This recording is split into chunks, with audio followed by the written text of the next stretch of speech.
Sir ஒரு actor success ஆகிறதுக்கு நிச்சயமாக ஒரு டேரக்டர் காரணம், கேமராமேன் காரணம், அவருடைய நேரம் காரணம், மியூசிக் டைரக்டர் காரணம், கோ ஆர்டிஸ்ட் காரணம், கதை காரணம். இதெல்லாம் தாண்டி எஸ் அவருடைய dedication and approach and attitude speaks more. அந்த வகையில் மரியாதைக்கும் வணக்கத்திற்கும் உரிய 80s நாயகன், இன்னைக்கும் தன்னுடைய ஹேர் ஸ்டைலால் ரசிகர்களை கவர்ந்து இழுக்கக்கூடிய ராம்கி சார் அவர்கள் நிஜமான ஒரு ஹீரோ. ராம்கி சார் அவர்களுடைய தனித்தன்மை என்ன அப்படின்னு பார்த்தா, எல்லாத்தோடையும் அனுசரித்து போகிறது.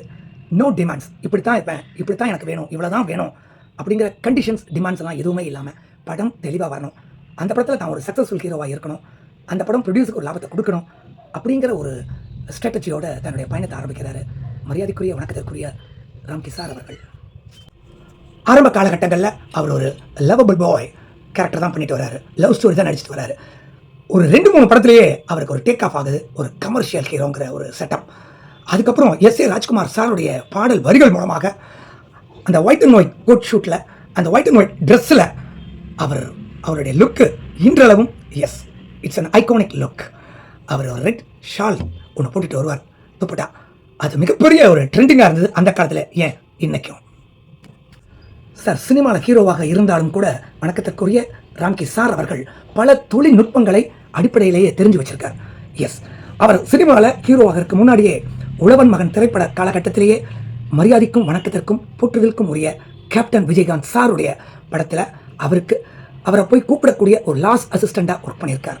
அப்போது அவரோட அந்த பிரமிப்பான கேப்டன்ஷிப்பையும் அதை தாண்டி பிரமிப்பான ஒரு ஹீரோ அந்தஸ்து எப்படிங்கிறதையும் அவர் பார்க்குறாரு, ரசிக்கிறார். எல்லாத்துக்கும் மேலே மிகப்பெரிய உச்சத்தில் இருந்தாலும் கூட ஒரு பணிவுனா என்ன அப்படிங்கிறத எஸ் புரட்சி கலைஞர் மரியாதைக்குரிய வணக்கத்திற்குரிய கேப்டன் சார் அவர்கள் மூலமாக ராம்கி சார் அவர்கள் கற்றுக் கொடுக்கிறார். அந்த ஒரு மரியாதை நிமித்தமாக பாண்டு அவங்களுக்குள்ள இருந்ததால தான் இன்னைக்கும் ராம்கி சார் அவர்கள் அவருடைய இன்டர்வியூஸில் மரியாதைக்குரிய கேப்டன் சார் அவர்களை பற்றி குறிப்பிடுகின்ற பொழுது ரொம்பவும் கண்ணியமாக மரியாதைக்குரிய வகையில் குறிப்பிடுவார், நன்றி பாவத்தோடு. நிச்சயமாக தமிழ் இண்டஸ்ட்ரியில் கேப்டன் சார் அவருடைய பங்களிப்பு வளர்ந்து வரும் கதாநாயகர்களுக்கு நிறையாவே இருந்திருக்கு. குறிப்பாக ராம்கி சார் அவர்களுக்கும் இளைய தளபதி விஜய் சார் அவர்களுக்கும் கூட அவருடைய பங்களிப்பு இருந்திருக்கு. திரையில் தன்னை ஒரு ஹீரோவாக நிலைநிறுத்தி கொண்ட ராம்கி சார் அவர்கள் மிகப்பெரிய டெக்னீஷியன். எஸ் லேட்டஸ்ட்டாக என்ன டெக்னாலஜிஸ் வந்திருந்தாலும், டெக்னிக்கல் ஆப்ஜெக்ட்ஸ் வந்தாலும் அதை வாங்கிடுவார், அதை பற்றி தெரிஞ்சுக்குவார். He will update himself technically still now.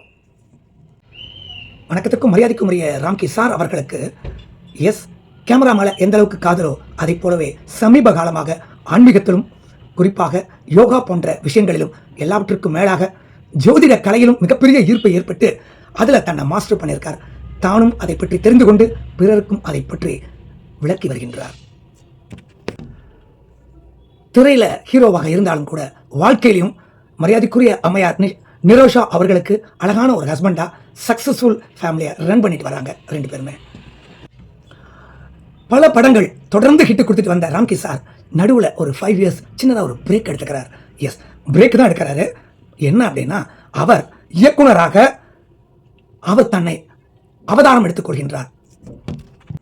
தொடர்ந்து படங்களில் ஹிட் கொடுத்துட்டு வர ஹீரோ ராம்கி சார் திடீர்னு ஒரு டைரக்டர் அவதாரம் எடுக்கிறார். அதற்காக நடிகன்கிற இடத்திலிருந்து ஒரு 5-6 வருடங்கள் ஒரு இடைவெளியை கொடுக்கின்றார்.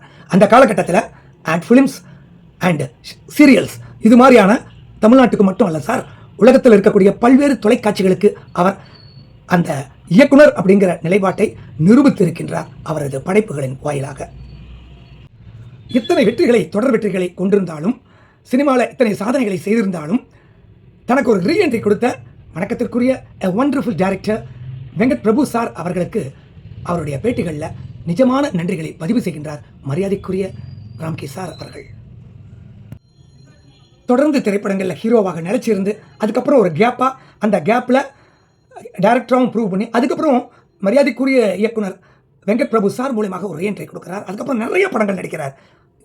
குறிப்பாக சொல்லணும்னா சுவாமி படங்களில் ஆர்வமாக நடிச்சிட்ருக்கார், பக்தி படங்களில்.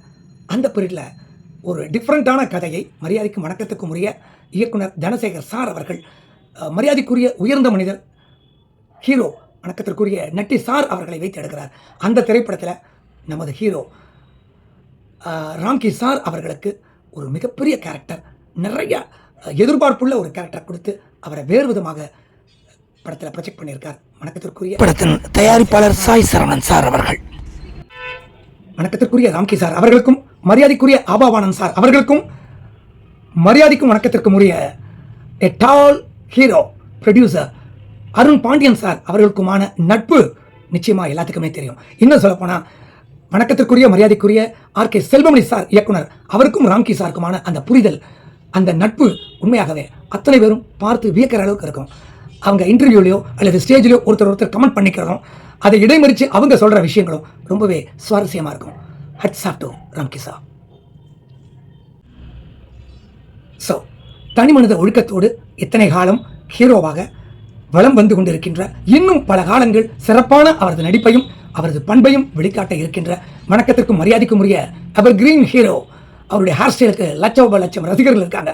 அந்த வகையில் இன்னைக்கும் அவர் ஸ்டைலிஷாக இருக்கக்கூடிய அந்த ஹீரோ ராம்கி சார் அவர்களுடைய இந்த கலைப்பயணம் தொடர்ந்திருக்க, மேலும் மேலும் வெற்றி படங்கள் அவரை வந்தடைய, இதே போல அன்போடையும் பண்போடையும் பாசத்தோடையும் நல்ல ஒரு புரிதலோடையும் அவர் கலை உலகில் நிலைத்திருக்க ஜியோ ஸ்டுடியோ வழங்கும் சினிமா பெட்டகம் அவரை மனதார வாழ்த்துகின்றது. தொடர்வோம், பகிர்வோம், மகிழ்வோம். நன்றி.